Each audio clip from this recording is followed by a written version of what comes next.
కూడా పేరు పేరు వలన ప్రత్యేకమైనటువంటి వందనాలు తెలియజేస్తూ ఉన్నాను. అందరికీ వందనాలు. దేవుని యొక్క మహాకృపను బట్టి ఒక వారం అంతా కాచి కాపాడి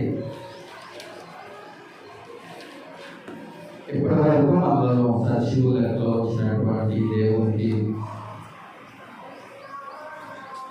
యేసుక్రీస్తు వారి ద్వారా కృతజ్ఞతాస్తుతులు స్తోత్రాలు చెల్లిస్తూ ఉన్నాము.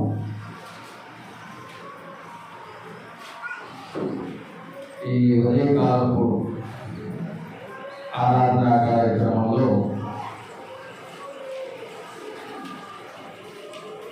దావీదు గారి యొక్క చరిత్రలో, దావీదు గారి యొక్క జీవితంలో,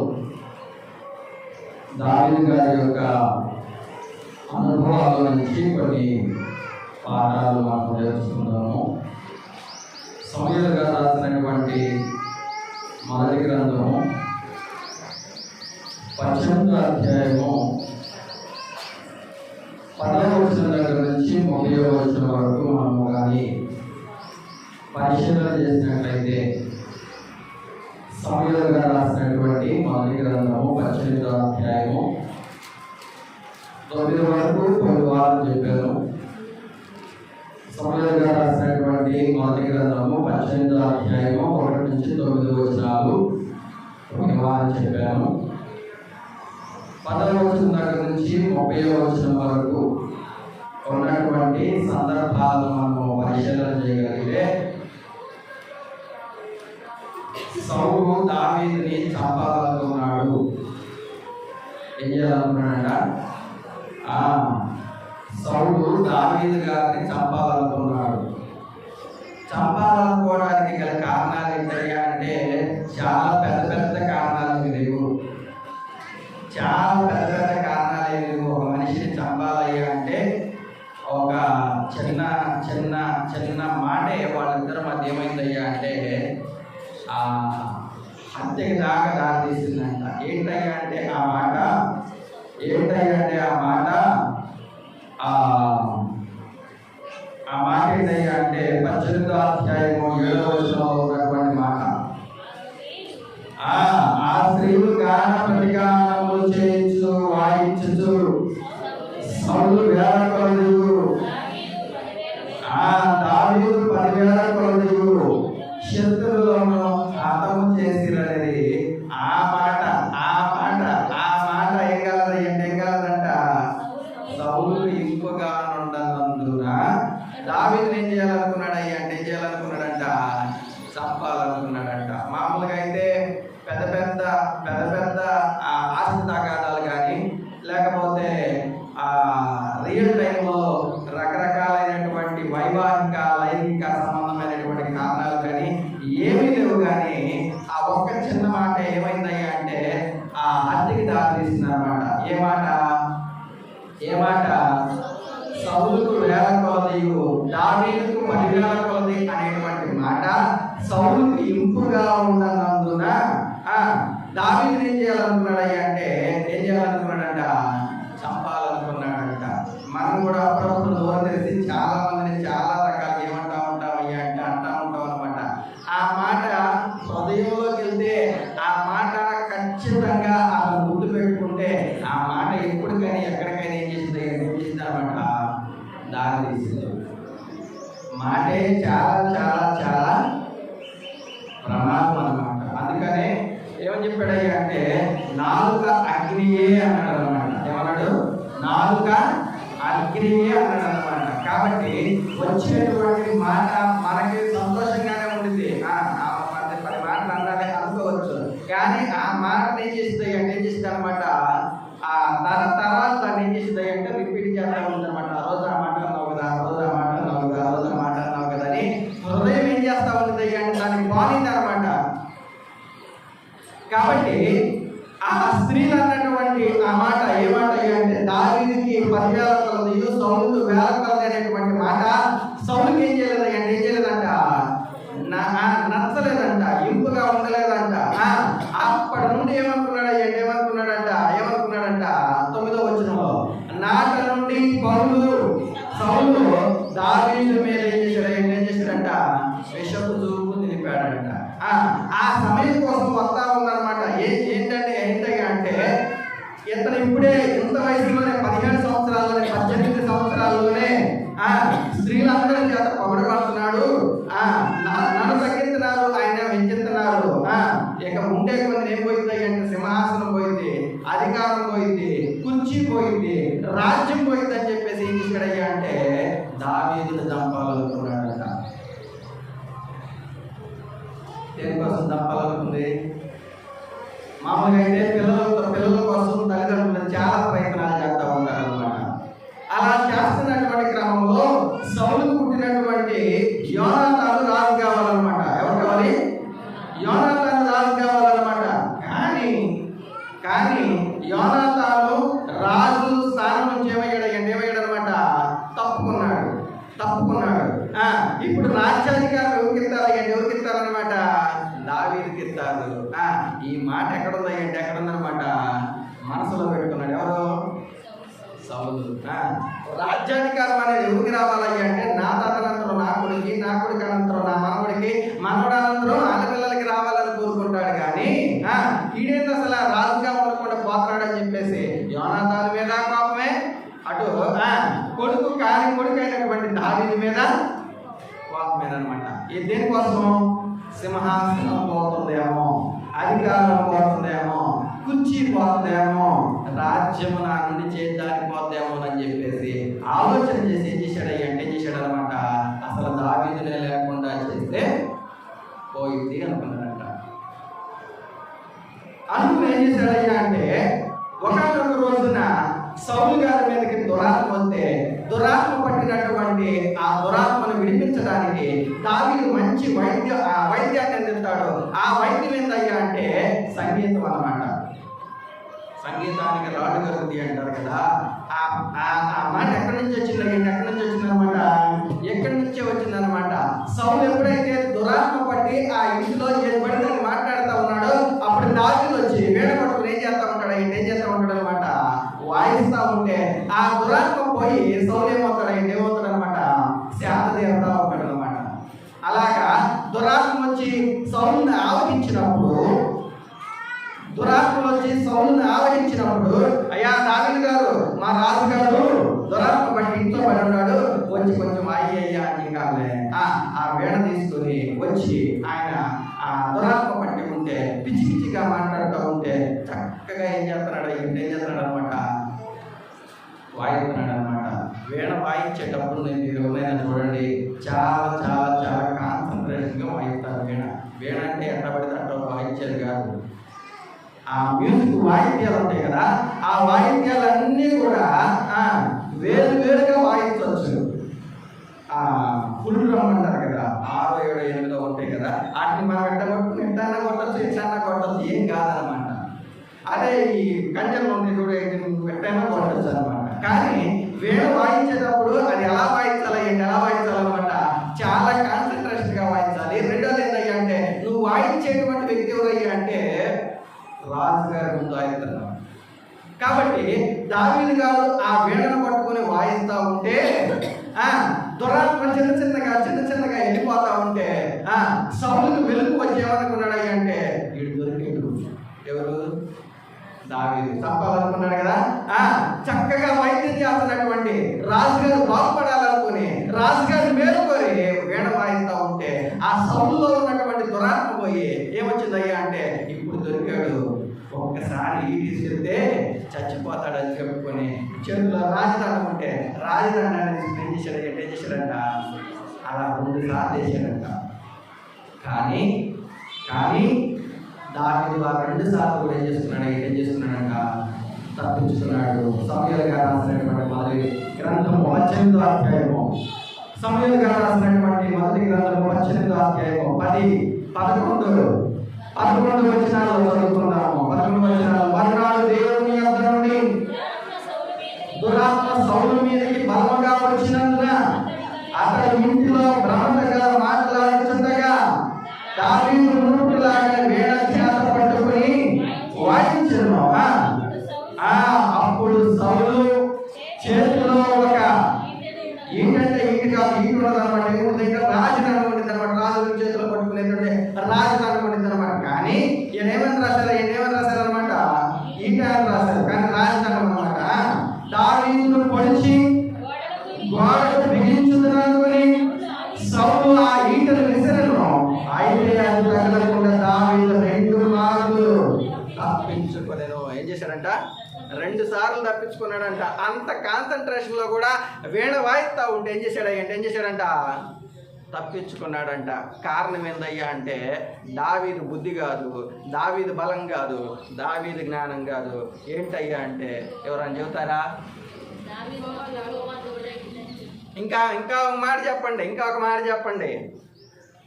యెషయా గ్రంథము 54వ అధ్యాయము 17వ వచనంలో ఈ 2 వచనాలకు ఒక మాట అనుసంధానం చేద్దాము. యెషయా గ్రంథము 54వ అధ్యాయము 17వ వచనంలో, యెషయా గ్రంథము 54వ అధ్యాయము 17వ వచనంలో, నీకు విరోధముగా రూపింపబడిన ఏ ఆయుధమునేం కాదనమాట. వర్ధిల్లదు. ఈటు నిసిరాడు, రాజదండాన్ని నిసిరాడు, కానీ దేవుడు తోడుగా ఉన్నాడు. ఆయనకి విరోధంగా, దావీదు గారికి విరోధంగా రూపించబడినటువంటి ఏ ఆయుధం కూడా ఏం కాదంటే ఆయనకి తగలేదు అనమాట. మళ్ళీ చదువుకున్నాము 54వ అధ్యాయము 17వ వచనంలో, నీకు విరోధముగా రూపింపబడిన ఏ ఆయుధములు ఏం కాదనమాట. వర్ధిల్లదు అని చెప్పాడు అనమాట. కాబట్టి శత్రువులు ఎక్కడో ఉండరు. మీరు ఎప్పుడు కూడా గుర్తు చేసుకోండి. మన పగవాళ్ళు ఎక్కడో ఉండరు అనమాట. ఎక్కడ ఉంటారంటే ఎప్పుడు కూడా మన పక్కనే ఉంటారనమాట. మన వాళ్ళని గుర్తించినంత వరకు వాళ్ళు మనకి స్నేహితులే. మన పగవాళ్ళు అని ఎప్పుడైతే మనం గమనిస్తామో వాళ్ళు మన మీద ఏం చేస్తారంటే లేనిపోని ఆరోపణలన్నీ కూడా చేస్తారు. మంచి కొన్నంచే బాగుంటారు. అందుకని చెప్పాడు అనమాట, ఊరిని గల దినములలో నేరములు అన్నాడు, కలగ నేరం అనేటువంటి పద్యం ఉందన్నమాట. ఎప్పుడు కలవు? స్నేహంగా ఉన్నప్పుడు ఆమె లోపాలు ఏమి లోపాలు ఆమె చెప్పదు. ఎప్పుడైతే ఇద్దరి మధ్యలో తెగిందో బంధమో అప్పుడేమవుతాయి అంటే బయటి అన్నీ కూడా లోపల లేనిపోని అన్నీ కూడా చెబుతారనమాట. అలాగే సాతాను ప్రవేశిస్తే ఒక మనిషిని ప్రేమించే బదులు ఒక మనిషి ఏం చేయగలరంట? చంపగలరు, చంపేటువంటి ఆలోచన చేస్తారంట. కాబట్టి సౌలు దురాత్మ వచ్చినప్పుడు దావీదు ఏం చేయాలనుకున్నాడంట? చంపాలనుకున్నాడంట. కానీ అతనికి విరోధంగా రూపించబడినటువంటి ఏ ఆయుధాన్ని కూడా ఏం చేయలేదంట? వర్ధిల్లదు. ఇందాక ఎవరో చదివారు, హేతువు లేనటువంటి కారణాలు ఏం కావాలంటే శాపాలు ఏం కావాలంటే తగలవన్నమాట. హేతువు లేనటువంటి శాపాలు ఏం కావాలన్నమాట? తగలవు అన్నమాట. కీర్తనల గ్రంథము 121వ కీర్తనలో ఇలా రాయబడింది. ఏమని రాయబడింది అంటే ఇశ్రాయేలును కాపాడువాడు కొనకడు నిద్రపోడు అని రాయబడింది అనమాట. కాపాడతాడు అనేటువంటి మాట ఆ అధ్యాయంలో దాదాపుగా 7-8 సార్లు కనపడింది అనమాట. ఏ మాట? కాపాడతాడు అనేటువంటి వాడు. అవునా? ఉందా? 5వ వచనంలో యెహోవా నిన్ను కాపాడువాడు, నీ కుడి పక్కన యెహోవా నీకు నీడగా ఉండును, పగలు ఎండ దెబ్బలైనను రాత్రి వెన్నెల దెబ్బలైనను నీకు తగలవు, ఏ అపాయము రాకుండా యెహోవా నిన్ను కాపాడును, ఆయన నీ ప్రాణాన్ని ఏం చేస్తాడంట? కాపాడతాడు.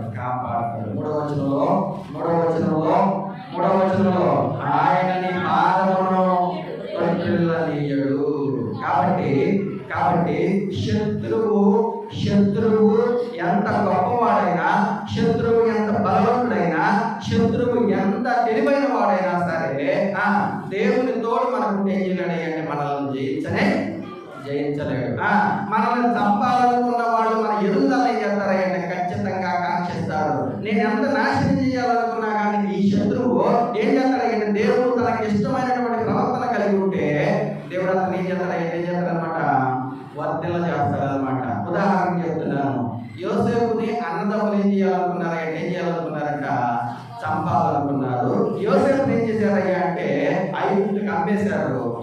చంపాలనుకున్నటువంటి అన్నదమ్ముల బారి నుండి తప్పించుకున్నటువంటి యోసేపు ఎక్కడికి వెళ్ళాడయ్యా అంటే ఐగుప్తుకి వెళ్ళి, ఐగుప్తులు ఏమయ్యాడనమాట?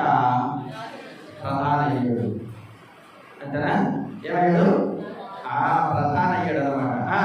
యూదుల అధికారి అయినటువంటి మొర్దెకై, యూదుల అధికారి అయినటువంటి మొర్దెకై హామాను చేత ఏమనుకున్నాడంటే, హామాను ఏమనుకున్నాడంటే మొర్దెకైని చంపాలి అనుకున్నాడంట. ఏమనుకున్నాడంట? మొర్దెకైని చంపాలి అనుకున్నాడంట. కానీ మొర్దెకైకి దేవుడు తోడడం వల్ల మొర్దెకై ఏం చేశాడయ్యా అంటే అమాలేకీల సంతతి వాడైనటువంటి, అగలు సంతతి వాడైనటువంటి హామాను యొక్క కుటుంబాన్ని అంతటిని కూడా ఏం చేశాడంట? నాశనం చేశాడు. మొర్దెకై చివరికి ఏమయ్యాడు అనమాట? ప్రధానమంత్రి అయ్యాడు అనమాట. ఎస్తేరు గ్రంథము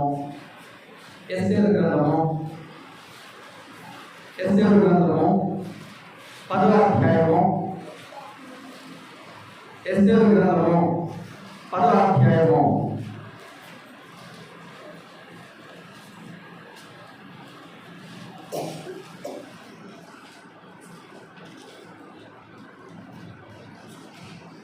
10వ అధ్యాయంలో అక్కడ మొర్దెకై ప్రధాని తన వారందరితో కూడా కలిసి మెలిసి ఉన్నాడు అనేటువంటి మాట అన్నమాట. ఏముంది? యూదుడైన మొర్దెకై రాజైన అహష్వేరోషునకు ప్రధానమంత్రిగా ఉండి తన వారందరితో సమాధానంగా మాట్లాడుచు తన జనుల యొక్క క్షేమమును విచారించువాడును. యూదులలో గొప్పవాడనై తన దేశస్తులకు చాలా మంది ఏమయ్యాడట? ఎస్తేరు కథ మనందరికీ తెలుసు అనమాట. ఏమైందయ్యా అంటే హామాను అనేటువంటి వ్యక్తి మొర్దెకైని చంపాలనుకుంటే, కానీ మొర్దెకై హామానుని అతని కుటుంబాన్ని చంపి మొర్దెకై ఏమయ్యాడు అనమాట? ప్రధాని అయ్యాడు. ఒకరి ప్రవర్తన దేవునికి ఇష్టమైనప్పుడు అతని శత్రువులను సహాయం చేస్తాడయ్యంటే మిత్రులుగా మారుస్తాడు. లేకపోతే అతని శత్రువులు ఎదుట దేవుడు ఏం చేస్తాడయ్యంటే ఆ ప్రవర్తనను బట్టి దేవుడు ఏం చేస్తాడనమాట? హెచ్చిస్తాడనమాట. యోసేపు ఏం చేశాడయ్యా అంటే ఐగుప్తుకు ప్రధానిగా చేశాడు. ఈ కలలుగానే కూడా వస్తున్నాడు అని చెప్పేసి అన్నలు ఈర్ష్యతో ఏం చేశారనమాట? ఈజిప్ట్కి అమ్మేస్తే దేవుడు యోసేపు తోడై ఉన్నాడు కాబట్టి యోసేపు ఐగుప్తులు ఏమయ్యాడనమాట? ప్రధానమంత్రి అయ్యాడు. మొర్దెకై ఏమయ్యాడయ్యా అంటే 128 సంవత్సరాలకు ఏమయ్యాడంటే ప్రధానమంత్రిగా ఉన్నాడు అని చెప్పేసి 10వ అధ్యాయం 3వ వచనంలో చూసామన్నమాట. ఇక యేసుక్రీస్తు వారి సమయానికి వచ్చేసరికి, యేసుక్రీస్తు వారి టయానికి వచ్చేసరికి యేసుక్రీస్తు వారిని అందరూ కూడా రాళ్ళు తీసుకుని కొట్టాలనుకున్నారంట. యేసుక్రీస్తు వారిని ఏం చేయాలనుకున్నారంట? రాళ్ళు తీసుకుని కొట్టాలనుకున్నారంట. యోహాను సువార్త 10వ అధ్యాయము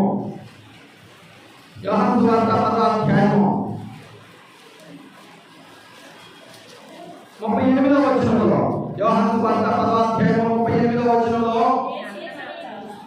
యేసు మరలా అమ్మా 11వ అధ్యాయం చదువుతున్నాం అమ్మా. 10వ అధ్యాయము 33వ వచనం.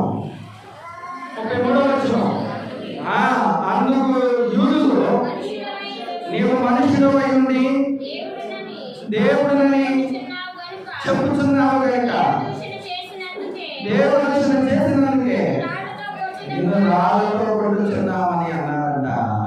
అక్కడ నుంచి యేసుక్రీస్తు వారు తప్పించుకుని పారిపోయాడు. యేసుక్రీస్తు వారిని ఏం చేశారు అంటే శత్రువులు చంపితే మేము బాధపంచుకుంటాం అనుకున్నారు. కానీ ఆ చంపబడినటువంటి వ్యక్తి ఏమయ్యాడయ్యా అంటే ఏమయ్యాడంట? చంపబడినటువంటి యేసుక్రీస్తు వారు ఎక్కడ కూర్చున్నాడయ్యా? దేవుని కుడి పార్శ్వన కూర్చున్నాడు. పేతురు గారు రాసినటువంటి మొదటి పత్రిక, పేతురు గారు రాసినటువంటి మొదటి పత్రిక 3వ అధ్యాయము 22వ వచనంలో ఆయన దేవుడు సిలువేయండి అని కాకేశారు కదా. ఈయన యూదుల రాజంట దిగిరాలా అన్నారు రాజుని చంపిన తర్వాత దేవుడు ఆయన ఏం చేశాడంట ఆయన పరలోకమునకు వెళ్ళి దూతల మీదను అధికారుల మీదను శక్తుల మీదను అధికారం పొందిన వాడై దేవుని కుడి పార్శ్వమున ఉన్నాడు. ఒక మనిషిని, ఒక వ్యక్తిని నువ్వు ఎంతగా అయితే దూషిస్తావో, ఒక వ్యక్తిని ఎంతగా అయితే చంపాలనుకుంటావో, ఒక వ్యక్తి మీద ఎంతగా అయితే ఏర్పడించాలనుకుంటున్నావో, ఆ వ్యక్తి ప్రవర్తన దేవునికి ఇష్టమైతే ఆ వ్యక్తిని ఏం చేస్తాడంటే నీ కళ్ళ ముందే గొప్పవాడిని చేస్తాడు. దేవుడు ఏం చేయగలరన్నమాట, పెట్ట కుప్పల మీద నుండి దీనులను మహిమ కలిగినటువంటి సింహాసనం మీద కూర్చోబెట్టగలరు. అవునా కదా? సమూయేలు గారు రాసినటువంటి మొదటి గ్రంథము 2వ అధ్యాయము అన్నా ఈ మాట చెప్పింది అన్నమాట. ఏ మాట చెప్పింది అంటే ఈ గొప్ప మాట చెప్పింది అన్నమాట. సమూయేలు గారు రాసినటువంటి మొదటి గ్రంథము 2వ అధ్యాయం 8వ వచనంలో దరిద్రులను అధికారులతో కూర్చుండబెట్టుటకును మహిమగల సింహాసనము స్వతంత్రింపజేయుటకును వారిని మట్టిలో నుండి ఎత్తువాడు ఆయనే, లేమి గల వారిని పెంట కుప్ప మీద నుండి లేవనెత్తువాడు ఆయన. దేవుడు తలుచుకుంటే మనుషులు ఏం చేయగలరంటే, సామాన్యమైనటువంటి మానవులు కూడా ఏం చేయగలరన్నమాట, గొప్ప వాళ్ళని చేయగలరు. ఎప్పుడు చేయగలరయ్యా అంటే దేవుని యందు భయభక్తులు కలిగి ఉంటే, నీ ప్రవర్తన దేవునికి ఇష్టంగా ఉంటే, దేవుని నీ ప్రవర్తన అంతా కూడా ఆయనకి ఇష్టం పుట్టించేదిగా ఉంటే దేవుడు ఏం చేయగలరయ్యా అంటే మహిమ కలిగినటువంటి సింహాసనాన్ని స్వతంత్రింపజేయగలరు. అది ఈ లోకంలో కావచ్చు, అది పరలోకంలో కావచ్చు. అలాగే చేసినటువంటి సందర్భాలు చెప్పాడు. యోసేపు ఐగుప్తుకు ప్రధాని అయ్యాడు. మొర్దెకై ఆశ్వరోషు కాలంలో ప్రధానమంత్రి అయ్యాడు. యేసుక్రీస్తు వారిని చంపాలనుకున్నటువంటి వాళ్ళందరికంటే గొప్పవాడై ఎక్కడ కూర్చున్నాడు అంటే దూతల మీదనో అధికారుల మీదనో అధికారం పొందిన వాడే దేవుని కుడి పార్శ్వమున కూర్చున్నాడు. కాబట్టి ఎవరైతే మీరు యేసు పొందుతారో వాళ్ళ ప్రవర్తన దేవునికి ఇష్టడుగా ఉంటే దేవుడు ఏం చేస్తాడు అంటే అతను ఏం చేస్తాడు అనమాట, గొప్పవాడిని చేస్తాడు. అలాగే దావీదు కూడా నీతిమంతుడై ఉన్నాడు. దావీదు కూడా ఎలా ఉన్నాడు అంటే సుబుద్ధి కలిగిన వాడై ఉన్నాడు. దావీదు కూడా ఎలా ఉన్నాడు అంటే దేవునికి ఇష్టానుసారుగా ఉన్నాడు. కాబట్టి దావీదు కూడా దేవుడు ఏం చేశాడు అంటే గొర్రెల కాపరి, గొర్రెల దొడ్డిలో నుంచి తీసి ఎక్కడ కూర్చోబెట్టాడంటే అభిషేకించబడి యోధా ప్రజలను పరిపాలించేటువంటి పరిపాలకుడిగా దేవుడు ఏం చేశాడు అంటే అతన్ని ఎన్నుకున్నాడు. శత్రువుని చంపాలనుకోవాలి, శత్రువుని జయించాలనుకోవాలి, శత్రువుని ఏం చేయాలనుకోవాలి, ఓడించాలనుకోవాలి. నేను వచ్చానంటే అలా ఉండిద్ది అనమాట. కాబట్టి అర్థం చేసుకోండి. ఏం అర్థం చేసుకోవాలయ్యా అంటే శత్రువుని జయించేటువంటి విషయాలలో యేసుక్రీస్తు వారు ఏం చెప్పాడయ్యా అంటే, శత్రువుని జయించేటువంటి విషయంలో యేసుక్రీస్తు వారు ఏం చెప్పాడయ్యా అంటే, మీరు దెబ్బకొడితే 2 దెబ్బలు కొట్టండి అని చెప్పలా. శత్రువుని జయించడానికి యేసుక్రీస్తు వారు ఏం చెప్పాడయ్యా అంటే శత్రువు కోసం ప్రార్థన చేయండి అని చెప్పాడంట. అదేంటి?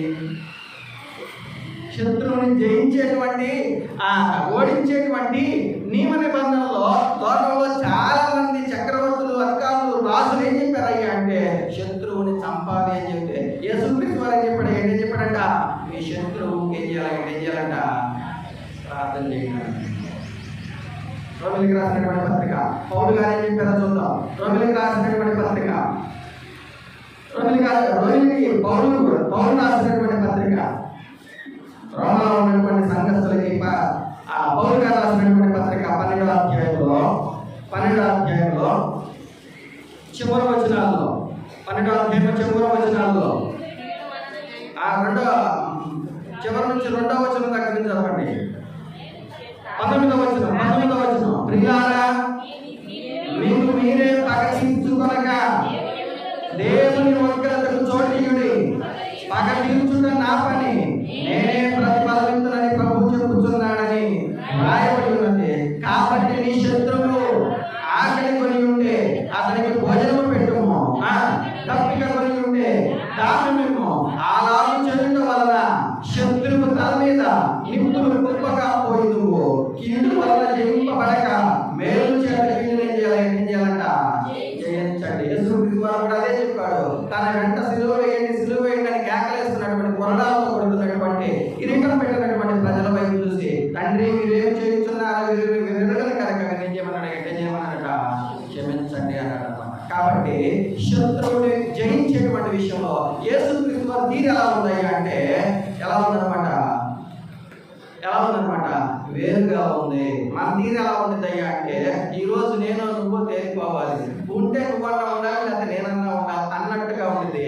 అలాగంటే మీరు హంతకులు అవుతారు. ఇలా ప్రేమిస్తే మీరు ఏమవుతారంటే దేవునికి ఇష్టలు అవుతారు. అందుకని యేసుక్రీస్తు వారు ఏం చెప్పాడయ్యా అంటే మిమ్మల్ని కుడి చెంప కొట్టు వారికి ఎడమ చెంప కూడా చెప్పండి. ఇది యేసుక్రీస్తు వారు శత్రువుని జయించడానికి చెప్పినటువంటి అమూల్యమైనటువంటి సందేశం అన్నమాట. అలాగాని చేస్తే ఏముంటారయ్యా అంటే ప్రార్థన చేస్తే, ఆహారం ఇస్తే, రెండోది ఏం చేశారంట తప్పికలు ఉంటే, దాహం ఇస్తే శత్రువు అనేవాడే మనిషికి ఏం కాడు అనమాట ఉండనే ఉంటాడనమాట. దావీదు బలాన్ని ఎంత చదువుకున్నాం అనమాట. ఏం చదువుకున్నామయ్యా అంటే ఏం చదువుకున్నాం అనమాట. దావీదుకి 10,000 కొలదీయు, సౌలుకి ఎలా ఉన్నారంట 1,000 కొలదీయు ఉన్నారంట. కానీ దావీదు సౌలు దావీదుని చంపాలనుకున్నప్పుడు ఈటి చేసినప్పుడు ఈ నన్ను చంపాలనుకుంటాడా అని చెప్పేసి రాజును చంపాలనుకోలేదంట. ఎవరు? దావీదుకి ఎంతో రాదా? సింహాన్ని చంపినోడు, వెలుగు మట్టిని చంపినోడు, గొలియాతుని చంపినవాడు దావీదు వేడు వాయిస్తా ఉంటే సౌలు ఈడిచిరత ఏం చేశాడు అంటే దావీదు తప్పించుకొని పోయాడు. అలా ఏమనుందంట 2 సార్లు ఏమయ్యాడంట తప్పించుకున్నాడు. కానీ శత్రువుతో ఏం చేయలేదంట యుద్ధం చేయలేదంట. మనం ఎలా ఉంది అంటే పరిస్థితి నిమిషం అతను నేను ఖాయం చేశాడు అనుకో, మనం 6 రోజుల పాటు వారి కోసం స్కెచ్ చేసి అవునా ఆడ ఎప్పుడు దొరుకుతాడో చూసి వాడి కోసం ఆ డబ్బంతా ఖర్చు పెట్టి వాడి కోసం ఎన్నో ఆలోచన చేసి నిద్రలేని రాత్రులు గడిపి అనారోగ్యాలు తెచ్చుకున్నటువంటి కారణాలు మనకి. వాడు మనల్ని తిట్టింది 1 నిమిషమే, మనకి అపాయం కలిగించింది 1 నిమిషమే. కానీ శత్రువు మీద పగ తీర్చుకోవాలని చెప్పేసి మనం ఏం చేస్తామయ్యా అంటే రోజులు ఏం చేస్తామయ్యా అంటే ఆ మాటలు మనసులో పెట్టుకుని వాళ్ళ కోసం స్కెచ్ చేసి ఎప్పుడప్పుడు దొరకపోతాడా, నాకు టైం రాకపోతుందా అని చెప్పేసి మనం అనారోగ్యం తెచ్చుకుంటే వాడు లాగానే ఉంటాడు. కానీ యేసుక్రీస్తు వారి శత్రువుల విషయంలో ఏం చెప్పాడయ్యా అంటే ఏం చెప్పాడంట నీ శత్రువు కోసం ప్రార్థన చేయ. రెండోది ఏం చెప్పాడంట నీ శత్రువు ఆకలి ఉంటే అతనికి భోజనం పెట్టండి. రెండోది ఏం చేశారంట తప్పికొంటే కీడు చేత జయింపబడక మేలు చేత కీడుని జయిస్తే మీరు ఏమవుతారు అంటే ఏమవుతారనమాట దేవునికి ఇష్టమైనటువంటి కుమారులు.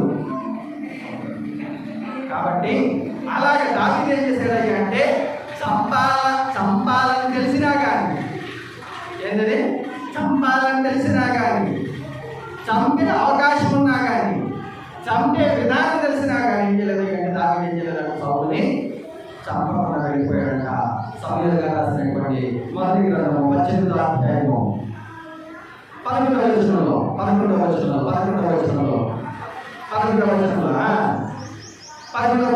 చివరిలో దావీదు 2 మార్లు తప్పించుకొని పోయింది. 12వ వచనం చదువుకుందాము. దేవుడు తనను విడిచి దావీదుకు తోడయుండుట చూచి సౌలు దావీదుకి ఏమయ్యాడంట భయపడిన. శత్రువుని చంపాలనుకున్నటువంటి సౌలు ఆ శత్రువుకి ఏమవుతాడంట భయపడుతున్నాడు. సౌలుకి దాదాపు 8 వయసు అవుతాయంటే 70 సంవత్సరాలు ఉందన్నమాట. కానీ దావీదుకి ఎన్ని సంవత్సరాలు ఉన్నాయంటే 17 నుంచి 20 సంవత్సరాలు ఉంది. అలాంటి దావీదు విషయంలో సౌలు ఏమయ్యాడంట భయపడ్డాడు. ఎందుకయ్యా అంటే కారణం ఏంటయ్యా అంటే 12వ వచనంలో ఉందన్నమాట. దేవుడు తనను విడిచిపెట్టాడు. దావీదుకి ఏమయ్యాడనమాట తోడై ఉన్నాడు. అలాగే దావీదుకి తోడుగా ఉన్నటువంటి దేవుడు ఒకనాడు యెహోషువ కూడా ఏమయ్యాడనమాట తోడుగా ఉండి ఏం చెప్పాడయ్యా అంటే 1వ అధ్యాయం 5వ వచనంలో యెహోషువకు తోడుగా ఉన్నటువంటి దేవుడు ఏం చెప్పాడయ్యా అంటే 1వ అధ్యాయం 5వ వచనంలో తీయాలి. చాలా గ్రంథం చదువుతాను ఇయ్యాల. యెహోషువ గ్రంథం 1వ అధ్యాయం 5వ వచనంలో యెహోషువ గ్రంథం 1వ అధ్యాయం 5వ వచనంలో నీ బ్రతుకు దినములన్నిటిలో ఏ మనుషులను ఎదుట నిలవలేకపోతున్నాను, నేను మోషేకు తోడై ఉన్నట్టు నీకు తోడై నిన్ను విడువను, ఎడబాయును, నిబ్బరము కలిగి ధైర్యము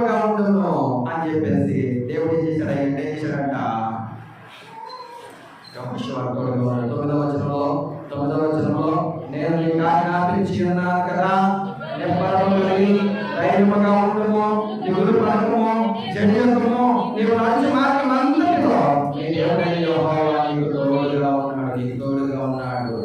కాబట్టి అబ్రహాము తోడుగా ఉన్నటువంటి దేవుడు, ఇస్సాకు తోడుగా ఉన్నటువంటి దేవుడు, మోషేకు తోడుగా ఉన్నటువంటి దేవుడు, యెహోషువకు తోడుగా ఉన్నటువంటి దేవుడు, యోసేపుకు తోడుగా ఉన్నటువంటి దేవుడు నీకు తోడుగా ఉంటే నీ మీద ఏ ఆయుధం ప్రయోగించినా, ఏ కుట్ర మాటలు పలికినా, ఏ కుతంత్రాలు చేసినా కానీ ఏం కావాలి అంటే వర్దలనే వర్దలు అన్నమాట. ఎప్పుడైతే నువ్వు దేవునికి ఇష్టడుగా లేవో, ఎప్పుడైతే నువ్వు ప్రవర్తన సరిగా లేదో, దేవుడు అప్పుడు ఏం చేస్తాడంటే నీ శత్రువులకి దేవుడి దగ్గరుండి అప్పగిస్తాడు. ఏం చేస్తాడంట? నీ శత్రువులకి ఏం చేస్తాడంట? దగ్గరుండి అప్పగిస్తాడు.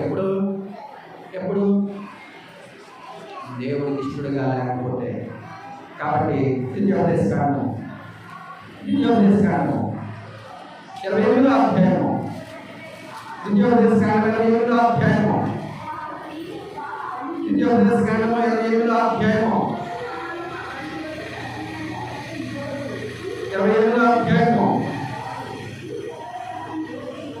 15వ వచనంలో నేను నీకు ఆజ్ఞాపించు ఆయన సమస్తమైన ఆజ్ఞలను కట్టడలను నీవు అనుసరించి నడుచుకోవాలని నీ దేవుడైన యెహోవా సెలవిచ్చిన మాట. అమ్మా వినని ఎడల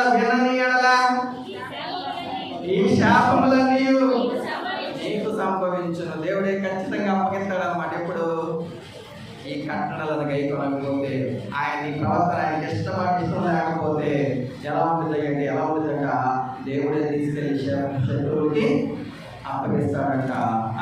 తర్వాత ఏం చెప్పాడయ్యా అంటే అక్కడ మాటలు అనమాట. ఏముందయ్యా అంటే ఆ 28వ అధ్యాయము ఇప్పుడు నేను చదివించిన దగ్గర నుంచి నువ్వు ఒక్కడ వెళ్ళి 100 మంది 10 మంది తిరిగి వస్తారు అనేటువంటి మాట ఉంటుంది అనమాట. చూడండి, శత్రువులు ఎదుట పడిపోతావు, మీరు 100 మంది వెళ్ళినా కానీ ఏమవుతారయ్యా అంటే నిలవలేకుండా పడిపోయేస్తారు అని చెప్పాడు అనమాట.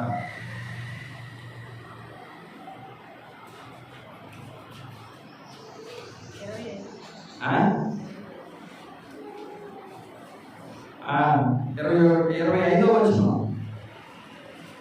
వచనం యెహోవా నీ శత్రువుల ఎదుట నిన్ను ఓడించి ఒక మార్గమున వారి ఎదుటికి బయలుదేరి 7 మార్గముల వారి ఎదుటి నుండి పారిపోయి రాజ్యములన్నిటిలోకి ఏమైపోవట పడిపోబడతావు. 48వ వచనంలో ఆకలి దప్పులతోనూ వస్త్రహీనతతోనూ అన్ని లోపములతోనూ యెహోవా నీ మీదకి రప్పించిన శత్రువులకు దాసులు అవుదువు. వారు నిన్ను నశింపజేయు వరకు నీ మెడ మీద ఇనుప కాడిగా ఉంచుదురు. దేవుడు దూరమైన భూదిగంతముల నుండి ఒక జనము అనగా నీకు రాని భాష కలిగిన జనములను, క్రోధము కలిగి వృద్ధులను, యవనస్తులను కటాక్షింపని జనము ఎందుకు గద్ద ఎగిరికి వచ్చినట్లుగా నీ మీదకి వచ్చును అని చెప్పేసి ఇవన్నీ కూడా దేవుడికి ఇష్టం కాకపోతే ఏం చేస్తాడంటే దేవుడు ఏం చేస్తాడు అనమాట? శాపాలు పెడతాడు. కాబట్టి ఒకరి ప్రవర్తన ఇష్టమైతే దేవుడి శత్రువులు ఏం చేస్తాడనమాట? గొప్పవాడిని చేస్తాడు. అదే ప్రవర్తన మనం సరిగా లేదనుకోండి, మనల్ని దేవుడు ఏం చేయగలరు అనమాట? శాపానికి గురి చేయగలరనమాట. దావీదు యొక్క జీవితంలో మనం నేర్చుకోవాల్సినటువంటి విషయం ఏంటయ్యా అంటే దావీదు ఏదొచ్చినా కానీ దేవుడికి అప్పగిస్తున్నాడు. దావీదు ఏదొచ్చినా సరే దేవుడు ఉన్నాడు అనేటువంటి నిబ్బరం కలిగి ఉన్నాడు. మనకేందయ్యా అంటే ప్రార్థనకు రమ్మంటే మంచం మీద కొడుకోవడం, ప్రార్థనకు రమ్మంటే ప్రాణంలో, ప్రార్థనకు రమ్మంటే బరిగొడు కలపం. దేవుడు తోడుగా ఉండేటట్టు దేవుడు అంటే అక్కడ లెక్కలేదు దానిగా ఉంటే దేవుడు ఏం చేయడంటే అసలు లెక్క కూడా చేయదు. కాబట్టి దావీదు జీవితంలో దావీదు హృదయము దేవునికి ఇష్టంగా ఉంది కాబట్టి శత్రువుల చేతుల నుంచి దేవుడు ఏం చేశాడన్నా కాపాడాడు. మిమ్మల్ని కూడా ప్రమాదంలో నుంచి, అపాయకరమైనటువంటి కాలాల నుంచి, వడగాలలో నుంచి, అనేకమైనటువంటి అనారోగ్య పరిస్థితుల నుంచి దేవుడు ఏం చేస్తాడనమాట? మీ ప్రవర్తన ఇష్టంగా ఉంటే కాపాడతాడు. మీరు అవకతవకలు చేసి మీ ప్రవర్తన సరిగా లేకపోతే మిమ్మల్ని ఏం చేయగలరు? హాస్పిటల్లో కూడా చేయగలరు. అది మీకు నచ్చినటువంటి భాష. తర్వాత సమూయేలు రాసినటువంటి మొదటి గ్రంథము 18వ అధ్యాయం 16వ వచనము ఇశ్రాయేలు వారితోనూ యూదా వారితోనూ దావీదు కలిసి ఉండుట చేత వారు అతనిని ప్రేమింపగా. మనుషులతో ఏమై ఉండాలి అంటే ఏమై ఉండాలన్నమాట, కలిసిమెలిసి ఉండాలన్నమాట. ఎలా ఉండాలంట, కలిసిమెలిసి ఉండాలంట. ఆలెక్కి మేము అది మాదే అని అనుకోకూడదు. దావీదు చిన్నవాడైనా తనతో పెద్దవారికి లోబడి ఉన్నాడు. తన వారందరితో కూడా ఏమై ఉన్నాడంట, కలిసిమెలిసి ఉన్నాడు. కొత్త నిబంధనలో కూడా మనం కూడా ఏం చెప్పాడు అంటే ఒకరితో ఒకరు మనసు కలిగి ఉండండి అని చెప్పాడు అనమాట. రోమిలికి రాసినటువంటి పత్రిక 12వ అధ్యాయంలో ఆ మాట చూడండి. ఒకరితో ఒకరు మనసు కలిగి ఉండండి అనే మాట. రోమిలికి రాసినటువంటి పత్రిక 12వ అధ్యాయము 16వ వచనంలో ఏడ్చు వారితో ఏడుకుడి, ఒకరితో ఏమైందంట, మనసు కలిగి ఉండండి. 18వ వచనంలో సత్యమైతే సమస్త మనుషులతో మీ చేతనైనంత మట్టుకు ఏం చేయాలంటే ఎలా ఉండాలంట, సమాధానంగా ఉండండి అని చెప్పాడు అన్నమాట. ఈ రెండు విషయాలు దావీదు గారు చేశారు అన్నమాట. యేసుక్రీస్తు వారు ఏ విధంగా అయితే అన్ని జాతుల వయస్కుల వారితో ఆయన సమరయులతో కలిసి ఉన్నాడు, యూదులతో కలిసి ఉన్నాడు, గలిలయతో కలిసి ఉన్నాడు, పట్టణంతో ఉన్నాడు, పరిసయ్యులతో ఉన్నాడు, శాస్త్రులతో ఉన్నాడు, అందరితో కూడా ఏమై ఉన్నాడంట. మనం ఎట్లా ఉన్నామయ్యా అంటే మనం కలిసిమెలిసిదేమో కయ్యానికి సిద్ధంగా ఉన్నట్టు ఉంటాం. కాబట్టి ఏం నేర్చుకోవాలన్నమాట, దేవుని దయ పొందాలయ్యా అంటే యేసుక్రీస్తు వారు 12 ఏళ్ళప్పుడే మనుషుల దయందును దేవుని దయందును ఏమయ్యాడంట, వర్ధిల్లుచుండెను అని భయపడదు. కాబట్టి మనం కూడా ఏం కావాలి అంటే మనుషులతో కలిసిమెలిసి ఉండాలి. అంటే మనుషులతో కలిసిమెలిసి ఉండాలి అంటే పాపం చేసే వారితో కాదు, పరిశుద్ధులతో ఏమై ఉండాలన్నమాట, కలిసిమెలిసి ఉండాలి. తర్వాత ఫస్ట్ అటెంప్ట్ అయిపోయింది అనమాట. ఫస్ట్ అటెంప్ట్ అంటే ఏంది, మర్డర్ చేయాలి. ఎవరిని, దావీదుని చేయాలనుకుని, మర్డర్ చేయాలనుకుని ఒక ప్లాన్ వేసాడు అనమాట. ఏంటి ఆ ప్లాన్, ఈడు తీసుకుని వెయ్యాలి 2 సార్లు వాడు చస్తాడు అనుకున్నాడు అనమాట. కానీ దావీదు ఏమయ్యాడయ్యా అంటే దేవుని దయ వల్ల తప్పించుకొని సహస్రాధిపతి అయ్యాడు. రెండోసారి కొంతకాలం అయిన తర్వాత మళ్ళీ ఏమనుకున్నాడయ్యా అంటే ఆ పగ బాగలేదనమాట.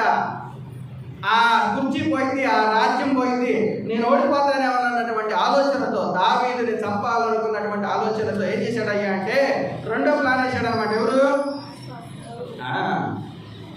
అప్పుడప్పుడు 170 పని కాలేదనుకోండి గ్యాస్ లీక్ చేస్తూ ఉంటాడు అనమాట. అటెంప్ట్ 1 అనమాట. ఏంటది, పండ్ల మీద నూనె పోయటం. అటెంప్ట్ 2 ఏంటయ్యా అంటే ఏంటనమాట, గ్యాస్ లీక్ చేయడం అనమాట. ఈ రకమైన ధోరణాలతో మనం ఏం చేయలేమంటే శత్రువుని ఎప్పుడూ కూడా జయించలేం. అలాగే ఈటి సిరితే 2 సార్లు తప్పించుకున్నాడు. ఈసారి ఏం చేద్దామయ్యా అంటే ఒక ఈటి కాదు 200 ఈట్లతో ఏం చేద్దాం అనమాట, చంపుదాము. నేను చంపకూడదు, కానీ ఈసారి ఏం చేయాలి అంటే ఫిలిస్తీన్ చేత చంపుదాం అని చెప్పేసి ప్లాన్ ఇచ్చాడంటే ఎవరు, మనిషి మెదడు మనకు ఉపయోగకరంగా ఒక మంచి పని కోసం ఉపయోగిస్తే దేవుడు దాన్ని వృద్ధిలోకి తీసుకొస్తాడు. మనకు అసహ్యం పుట్టించే విధంగా మన ఆలోచనలు ఉంటే దేవుడు ఏం చేయడు అనమాట, దాన్ని వృద్ధిలోకి తీసుకురాలేదనమాట. సౌలు ఏమనుకున్నాడయ్యా అంటే ఈసారి 2వ అటెంప్ట్లో అనుకున్నాడు అనమాట, నా చెయ్యాడు మీద ఈసారి ఏం చేయాలి అంటే ఫిలిస్తీన్ల చేత చంపేద్దాం అనుకున్నాడంట. అనుకుని ఏం చేశాడయ్యా అంటే మా అమ్మాయిని ఎరగేద్దాం. ఎవరిని, మా కూతురు ఉంది కదా, కూతుర్ని ఎరగేద్దాం. ఎవరైతే ఫిలిస్తీన్ల రాజ్యంలోకి వెళ్ళి 100 ముందోళ్ళు తీసుకొస్తారో వాడు ఏం చేస్తానంట, నా పిల్లనిచ్చి వివాహం చేస్తానని చెప్పాడు అనమాట. అని చెప్పేసి ఆ మాట ఈ మాట ఈ మాట ఆ మాట ఆ నోట్న ఈ నోట్న పడి ఎవరికి పడిందా? ఎవరికి పడిందంట? దావీదుకు పడిందంట. సమూయేలుగా రాసినటువంటి మొదటి గ్రంథం 18వ అధ్యాయము 17వ వచనం దాకా నుంచి, సౌలు నా చెయ్యి అతని మీద పడకూడదు, ఫిలిష్తీయుల చెయ్యి వారి మీద పడుగా కానుకొని, దావీదు నా పెద్ద కుమారుని మేరాపును నీకు ఇత్తును, నీవు నా భర్త యొక్క శాలువై ఉండి యెహోవా యుద్ధములు జరిగింపవలెను. అందుకు దావీదు, రాజు కలుగుటకు నేనెంతటి వాడను, నా స్థితి అయినను ఇశ్రాయేలులో నా కుటుంబం పైనను ఏ పాటివి అనను. అయితే సౌలు కుమార్తె సరేనని చెప్పేసి ఏం చేశాడయ్యా అంటే, ఏ ఎట్టయినా సరే రాజుగారి కుమార్తెను పెళ్లి చేసుకోవాలనుకున్నాడని అనుకుని ఏం చేశాడయ్యా అంటే, రాజుగారు వాగ్దానం చేశారుగా ఎట్టయినా అతను నాకు ఇస్తాడని చెప్పేసి ఫిలిష్తీయుల మీదకి యుద్ధానికి వెళ్ళాడంట. మనుషులు చంపాలనుకున్న వాళ్ళ మాటలు ఎలా ఉంటాయి అంటే, అది నూనె పోసినటువంటి కత్తుల్లాగా ఉంటాయి మాటలు. ఈ కీర్తన గ్రంథంలో చెప్పాడు ఎలా ఉంటాయి అంటే, ఒక మనిషిని పరపట్టాలనుకున్నటువంటి ఆలోచనలు ఆ మనిషి గ్రహించలేనటువంటిగా ఎలా ఉంటాయంట, అవి వరదీసిన కత్తులే అన్నాడు అనమాట. ఏమన్నాడట? వరదీసిన కత్తుల్లా ఉంటాయంట. ఒక మనిషిని చంపాలనుకున్నప్పుడు, ఒక మనిషిని హత్య చేయాలనుకున్నప్పుడు ఎన్ని విధాలుగా ప్రయత్నాలు చేస్తారో అన్ని విధాలుగా ప్రయత్నాలు చేస్తారన్నమాట. చాలామంది స్త్రీలు పురుషులు చంపాలనుకున్నప్పుడు ఒంటరిగా ఫోన్ చేసి రమ్మంటారు. మనోడికి తెలియదు కదా, ఫోన్ చేసిందని వెళ్తే ఆడిద్దరు కత్తులు తీసుకుని ఉంటారు. కాబట్టి ఏం జరిగిందో మీ అందరికీ తెలుసు. కాబట్టి అందుకనే సామెతల గ్రంథంలో చెప్పాడు, చాలా చాలా చాలా చాలా భయంకరమైనటువంటి నిజాలు చెప్పాడు. ఏం చెప్పాడయ్యా అంటే, 5వ అధ్యాయం 3వ వచనంలో 5వ అధ్యాయం 3వ వచనంలో, స్త్రీ పెదవుల నుండి తేనె కారును, దాని నోటి మాటలు నూనె కంటే ఎలాంటివంట, నూనెపైనవి, దాని వలన కలుగు ముసిరి పంటంతా చేదు. మాటలు ఎలా ఉంటాయంట? తేనెలాగా ఉంటాయంట. కానీ దాని ఫలం ఎలా ఉంటుంది అంటే, ఎలా ఉంటుందంట? ముసిరి పండు అంత చేదుగా ఉంటుందంట. దాని నోటి మాటలు ఎలా ఉంటాయంట? నూనె కంటే నూనెపైనవి, అది 2 అంచుల గల కత్తి అంత మౌజు గలది. దాని నడతలు మరణమునకు దిగుటకు దారి తీయును, దాని అడుగులు పాతాళమునకు చక్కగా చేరును. ఒక్క ఆలోచన చేసింది అంటే, స్త్రీ ఏం చేయగలదంట? సమూయేలు అంత బలవంతుడైనా కూడా ఏం చేయగలదన్నమాట, కింద కూర్చోబెట్టగలదంట. ఎవరు అంటే మీరు కాదు, అలాంటి వాళ్ళు ఉన్నారని చెప్తున్నాను అనమాట. మీ భర్తలో కూర్చోబెట్టగలరు కానీ. కాబట్టి అంతటి మాటలు చెప్పాడు అనమాట. ఎవరికి? దావీదుకి. సౌలు దావీదు యుద్ధానికి వెళ్ళాలి అంటే, నా కుమార్తెని ఇస్తాను, నా కుమార్తెనిచ్చి నీకు వివాహం చేస్తాను, నువ్వే నా తర్వాత రాజు అవుతావు, నువ్వు వెళ్ళి యుద్ధం చేసేయి, దేవుడు యుద్ధాలు చేయని చెప్పేసి దేవుడి పేరు చెప్పుకున్నాడు. ఫిలిష్తీయులతో పడగొట్టాలనేటువంటి ఆలోచన కలిగి ఉన్నాడు. కీర్తనల గ్రంథము 55వ అధ్యాయము 21వ వచనంలో, కీర్తనల గ్రంథము 55వ అధ్యాయం 21వ వచనంలో, కీర్తనల గ్రంథము 55వ అధ్యాయము చెప్పాను కదా ఇందాక, 55వ అధ్యాయం 27వ వచనంలో, వారి నోటి మాటలు వెన్నవలే మృదువుగా ఉన్నవి, అయితే వారి హృదయంలో కలహం ఉన్నది, వారి మాటలు చమురు కంటే నునుపైనవి, అయితే అవి వరలేసిన కత్తులే. మాటలు ఎలా ఉంటాయట? మనిషిని చంపాలనుకున్నప్పుడు, మనిషిని మట్టు పెట్టాలనుకున్నప్పుడు, ఏ విధంగా చంపాలనుకున్నా కానీ ఏం చేస్తారంటే, వారి నోటి మాటలు వెన్నవలే మృదువుగాను, వారి మాటలు చమురు కంటే నునుపైనవి గాను, అయితే అవి ఎలా ఉంటాయంట? వరదీసిన కత్తులే. జాగ్రత్త. మనుషుల్ని చదవడంలో, మనుషుల్ని అర్థం చేసుకోవడంలో, మనుషుల మైండ్ మెంటాలిటీని జ్ఞాపకం చేసుకోవడంలో బైబిల్ దగ్గరికి వస్తే ఎలాంటి వాడిని ఏం చేసిందంట? పట్టించింది అనమాట. ఉంటాయి అట్లాంటి మాటలు. నునుపైన ఉంటాయి అంట. నునుపైన వాటి మీద కాలు అయితే ఏ విధంగా అయితే జారి పడతావో, ఆ ఊపిలో పడిందాక, పాతాళంలో పడిందాక నువ్వేం చేయలేవయ్య అంటే, ఇది నువ్వునే అబ్బా దెబ్బ కొట్టాడరా అని మాత్రం ఏం చేయలేవయ్య అంటే, ఏం చేయలేమంట తెలుసుకోలేవు అనమాట. ఆ మాట చదువుకున్నాము. 25వ వారి నోటి మాటలు వెన్నవలే మృదువుగా ఉన్నవి, అయితే వారి హృదయంలో దావీదుని చంపాలన్నటువంటి ఆలోచన సౌలు హృదయంలో ఉంది. అయితే వారి హృదయంలో కలహం ఉన్నది, వారి మాటలు సౌలు మాటలు సౌలు కంటే నురుపైనవి, అది వరలేసిన కంతులే. కాబట్టి అయ్యా దావీదు నా కుమార్తె నుంచి పెళ్లి చేస్తాను, దేవుని పక్షాలను వెళ్ళి దేవుడిని అడ్డం పెట్టుకుని ఏం చేస్తున్నాడు అంటే శత్రువుల మీదకి పంపిస్తున్నాడు అన్నమాట. ఎవరిని? దావీదుని. 18వ అధ్యాయం సమూయేలు మొదటి గ్రంథము 18వ అధ్యాయము 17వ వచనంలో సౌలు నా చెయ్యి వారి మీద పడకూడదు, ఫిలిష్తీయుల చెయ్యి వారి మీద పడును కాక అనుకుని దావీదు నా పెద్ద కుమార్తెను మేరాబుని ఇస్తును, నీవు నా పట్ల యుద్ధశాలిపై ఉండి యెహోవా యుద్ధమును జరిగింపవలెను అన్నాడా? ఇందాకేమన్నాడు? నాకేం వేలకూడదంటే నచ్చనోడు, ఇప్పుడు యుద్ధానికి వెళ్ళి గెలిచేస్తే దావీదు ఏమంటాడంటే పరాక్రమవంతుడు అవుతాడు, వీడు మరా గొప్పడు అవుతాడని చెప్పేసి అనుకోవాలి కదా. కానీ ఏమంటున్నాడు అయ్యా అంటే దావీదును పడగొట్టాలనేటువంటి ఆలోచన కలిగి ఏమంటున్నాడు అంటే, ఏమంటున్నాడంట యెహోవా యుద్ధాలు చేయి, దేవుని అడ్డం పెట్టుకున్నాడు, నా పిల్లలు అడ్డం పెట్టుకున్నాడు, ఏం చేయాలని? శత్రువుని పడగొట్టాలని. ఇందా చెప్పేదాను కదా 55వ అధ్యాయం 27వ వచనంలో ఏం చేయాలంట? హృదయంలో కత్తులు ఉన్నవి, వరదీసిన కత్తులు, జాగ్రత్త. అమ్మాయిలు ఇంట్లో నుంచి పుట్టింట్లో నుంచి పెట్టిన ఇంటికి వెళ్ళి ఇంకోసారికి వెళ్ళా కానీ మీ అత్తలే ఉంటారు, కన్నేసి ఉంచండి. అందరినీ నమ్మటానికి వీలు లేదన్నమాట. కారణం ఏంటంటే బైబిల్ దగ్గరికి ప్రతి వ్యక్తి హృదయాన్ని ఏం చేసింది అనమాట, పరిశీలించింది ఖచ్చితంగా. అలాగా సరేనని చెప్పేసి దావీదు రాజు కలుడు అవడానికి నేను ఎంతటి వాడిని అనుకున్నాడు. ఉదయాన్నే లేచాడు, శత్రువుల మీదకి వెళ్ళాడు, విజయం సాధించుకొచ్చాడు. మామ నేను యుద్ధానికి వెళ్ళాను, గెలిచి వచ్చాను. అమ్మాయిని ఎవరిని?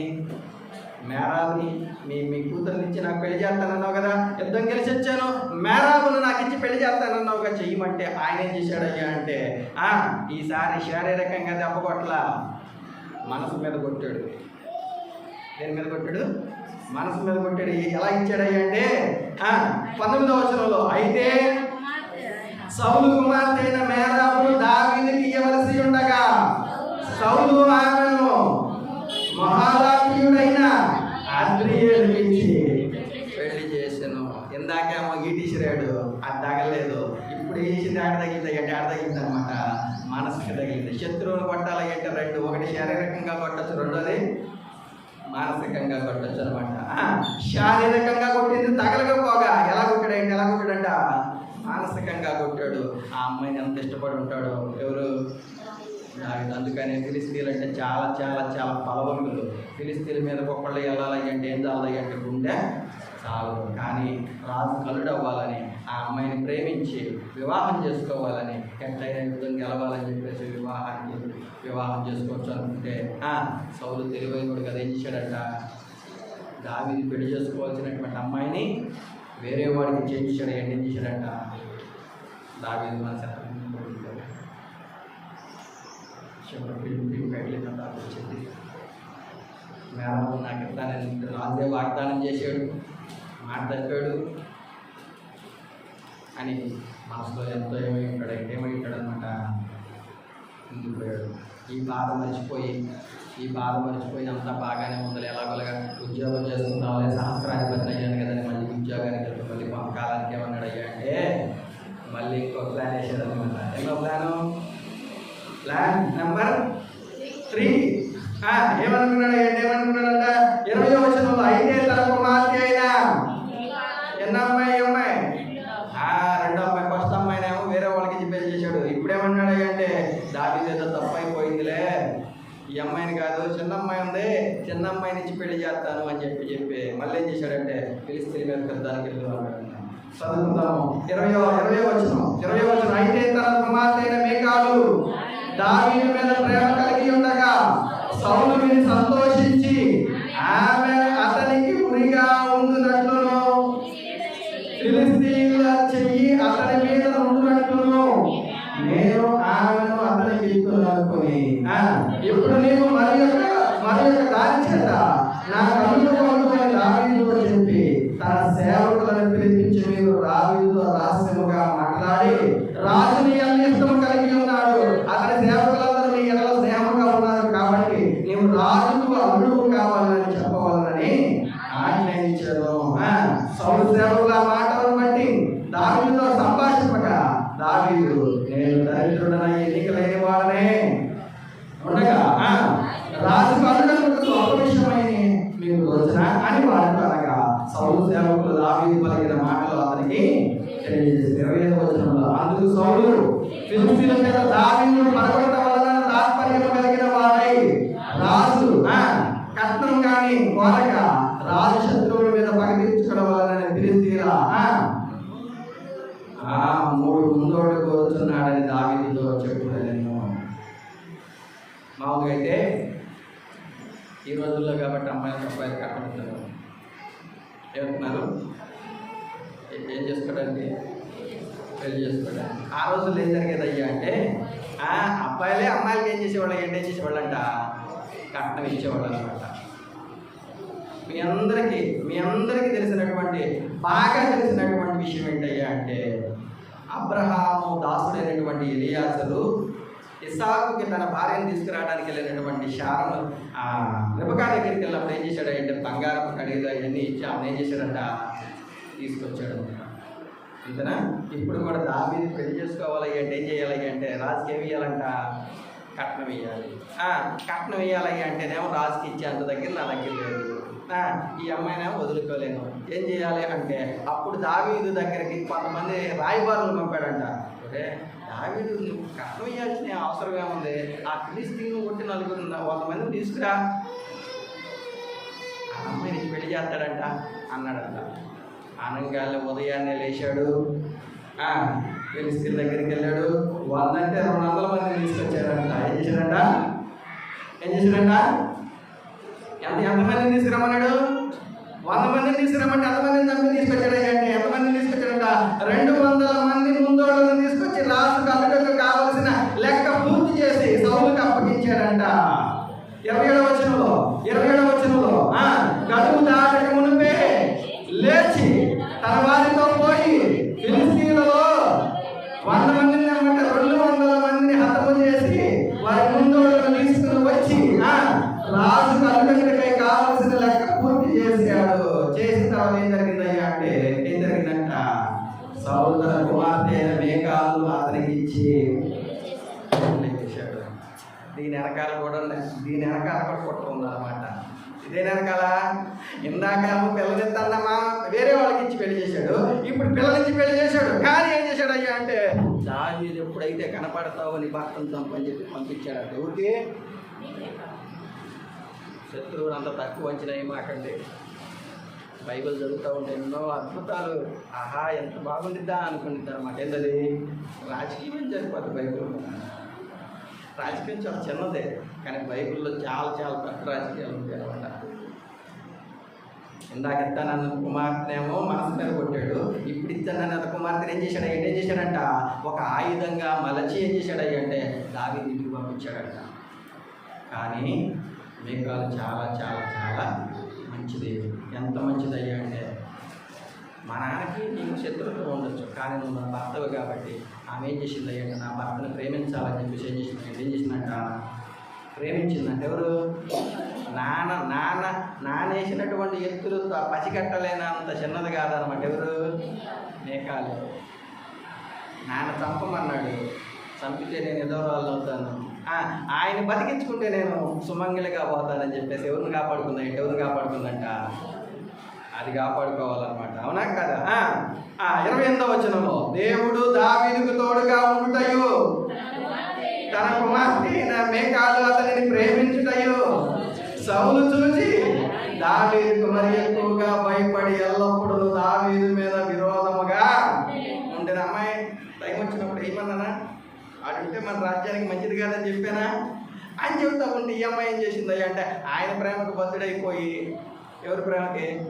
భర్త ప్రేమకి బద్దుడైపోయి, ఎంతైనా నా భర్తే కదా, అందులోనూ రూపవంతుడు, సౌందర్యవంతుడు, మా నాన్న చచ్చిపోయిన తర్వాత రాజీనేనని చెప్పేసి నాకు తెలుసు అని చెప్పేది. ఆ అమ్మాయి ఏం చేసింది అంటే, ఏం చేసిందంట, చంపితే నేను హంతకురాలు అవుతాను, ఆయన ఉంటే నేనేమవుతాను, ఏంటేమవుతాను అనమాట, రాణినవుతాను అని తెలుసుకుందంట. ఎవరు? మనం అట్టండి చెయ్యంగా, మనం అట్టండి చేయంగా. అమ్మాయి ఆయన ఏం చేస్తున్నాడు అనగానే, ఏందన్నా ఈ మధ్య డబ్బులు ఇట్లేదు నాకు, వచ్చాడనుంటే తీసేయమ్మ అని చెప్పమాకండి. ఇవన్నీ పని చేయవు. ఎంత ప్రేమిస్తే అంత లోపడతారు, ఎంత లోపడితే అంత ప్రేమిస్తారు. ఎవరు? పురుషులు. మేకాలలో మనం నేర్చుకోవాల్సిన విషయం ఏందయ్యా అంటే, చంపాలనుకుని పంపించినటువంటి మేకాలు దావీదుకి ఏమైందయ్యా అంటే, ఏమైందనమాట, ప్రాణం అయిపోయింది. వాళ్ళిద్దరు కలిసి ఉండడం చూసి, ఎవరిద్దరు? కూతురు వాళ్ళు కలిసి ఉండడం. నేను ఆయుధంగా చేసి వాళ్ళ ఇంట్లోకి పంపించాను, ఆ అమ్మాయిని చంపుతామని నేను అనుకుంటుంటే, ఆ అమ్మాయిని అప్పుడు ఆ అమ్మాయి ఏమన్నట్లంటే, నా భర్త నేను చంపుకున్నాను అనగానే ఇంకెక్కడ లేని వంట వచ్చింది. అవునా కదా? 29వ వచనంలో 28వ వచనంలో, దేవుడు దావీదు తోడుగా ఉండుటయు, తన కుమార్తె అయిన మీకాలు అతనిని ప్రేమించుటయు సౌలు చూచి దావీదుకు మరి ఎక్కువగా భయపడి ఎల్లప్పుడూ దావీదు మీద విరోధముగా ఉండేది. మీరు ఎప్పుడైనా సరే చూసుకోండి, ఎప్పటికైనా దేవుడు ఏం చెప్పాడు అంటే, వారిద్దరూ ఏక శరీరం అయి ఉంటారు అని చెప్పాడు అనమాట. ఏమన్నాడు? ఏక శరీరం అంటే ఇంట్లో అన్ని బయటికి చెప్పమని కాదు. ఇంట్లో ఎన్నున్నా కానీ, ఇంట్లో ఏమొచ్చినా కానీ, ఆ 4 గోడల మధ్య సర్దుకుపోయేది సంసారం కానీ, విధులు పెట్టుకునేది కాదనమాట. ఎన్ని కుతంత్రాలు చేసినా కానీ, ఎన్ని కుట్రలు చేసినా కానీ, మా నాన్నే నా భర్తను చంపాలనుకున్నా కానీ, దావీదుది వాళ్ళ ప్రేమ కలిగి మేకాలు ఏం చేస్తుందంటే సంసారాన్ని చక్కబరుస్తుంది. అలాంటి తెలివితేట కలిగి ఉండండి. ఏది మేలో ఏది కీడో చేసి చూసుకునే విధంగా ఉండండి. అవునా కదా? ఇప్పుడు దావీదుని మేకాలు ఏం చేసిందంట? ప్రేమించింది. మేకాలు దావీదుని ఏం చేశాడు? దావీదు ఏం చేసిందంట? ప్రేమించాడు. సంఘం కూడా ఏం చేసింది అంటే, మనం బలహీనం అయినప్పుడు, కటంకంలో ఉన్నప్పుడు, ముడతలో పడినప్పుడు దేవుడు ఏం చేశాడంటే, యేసుక్రీస్తు వారు వల్ల ఏం చేశాడంట? భార్యను ప్రేమించాడంట. ఎఫెసీయులకు రాసినటువంటి పత్రిక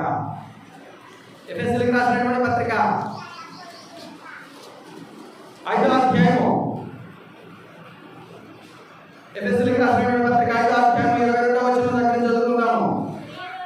ప్రియులారా, ప్రభువునకు వలె సొంత పురుషులకు ఏమై ఉండాలంట? లోబడి ఉండండి. దావీదుకు మేకాలు లోబడినట్టుగా మనం కూడా ఏం కావాలంట? లోబడి ఉండండి అని చెప్తే ఏం చెప్తున్నాడు? 5వ అధ్యాయం 22వ వచనంలో, క్రీస్తు సంఘములకు శిరసైనులాగా పురుషుడు భార్యకు శిరసైనున్నాడు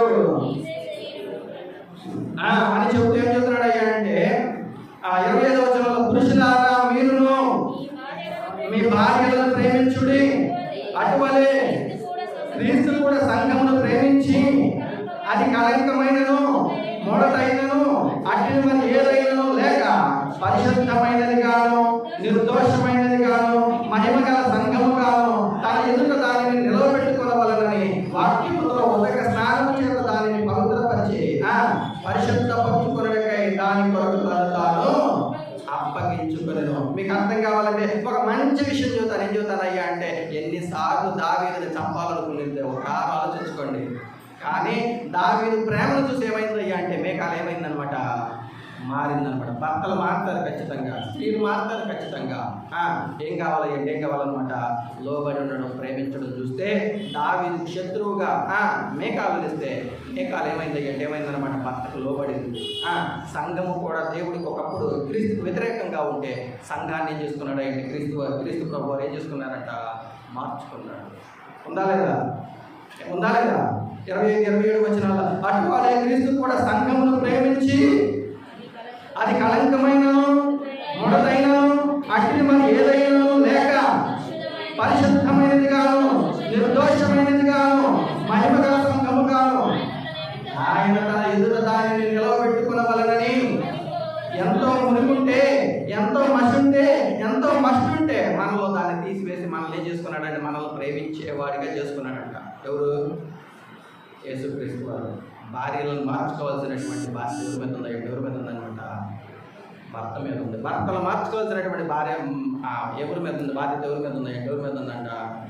యేసుక్రీస్తు వారు సంఘాన్ని, ఎంతో చెడిపోయినటువంటి మనుషుల్ని ఏం చేసుకున్నాడంటే పరిశుద్ధముగా వాక్యముతో ఉదక స్నానం చేసి నిర్దోషమైనదిగాను మహిమగల సంఘముగాను తన ఏం చేసుకున్నాడంట నిలవబెట్టుకున్నాడు.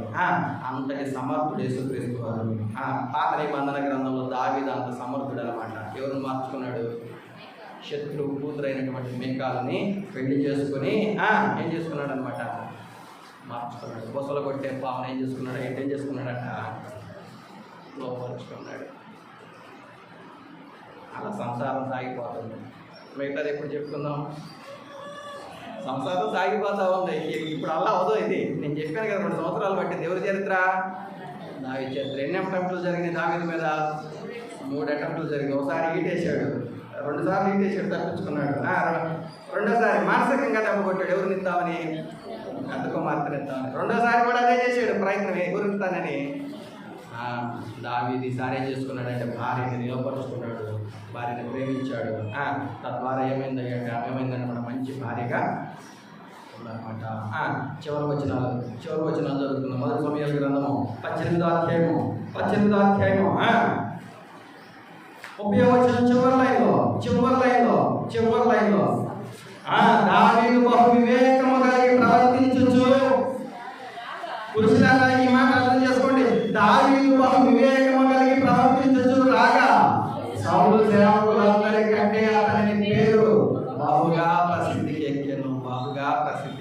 కారణం ఏందయ్యా అంటే ఒకటే మాట, దేవుడు దావీదుకి ఏమై ఉన్నాడంటే తోడై ఉన్నాడు. కాబట్టి అన్ని పన్నాగాలు పడిన, అన్ని ఉచ్చులేసిన, అంత కుట్రలు చేసిన ఏం చేశాడంటే దావీదు బహుగా ప్రసిద్ధికి ఎక్కాడు. ఉద్యోగం చేసే దగ్గర ఉంటారు శత్రువులు, పొలాలు వేసే దగ్గర ఉంటారు శత్రువులు, వ్యాపారాలు చేసే దగ్గర ఉంటారు శత్రువులు. కానీ వివేకం కలిగి ప్రవర్తిస్తే నువ్వేమవుతావు అంటే బహుగా ప్రసిద్ధి చెబుతావు. ఆ మాట ఉందా? 30వ వచనంలో దావీదు బహు వివేకం కలిగి ప్రవర్తించులాగా సౌలు సేవకులందరికంటే అతని పేరు బహుగా ప్రసిద్ధికి ఎక్కాను. ఏం కావాలి? ఏం చేయాలా? వివేకం కలిగిన వాడు మనసుతో ఆలోచిస్తాడు, సాల్వ్ చేసుకుంటాడు ప్రాబ్లమ్స్. అవునా? మూర్ఖంగా ఆలోచిస్తే ఏమైందనమాట? బంధాలు, బంధుత్వాలు అనేవి దిగిపోతాయి. కాబట్టి వివేకం కలిగిన నాయకుడు యుద్ధం చేయండి దావీదులాగా. ఎప్పుడు వారు మీ అందరికీ కూడా పేరు వందనాలు తెలియజేస్తూ వాక్యాన్ని అందిస్తున్నాము.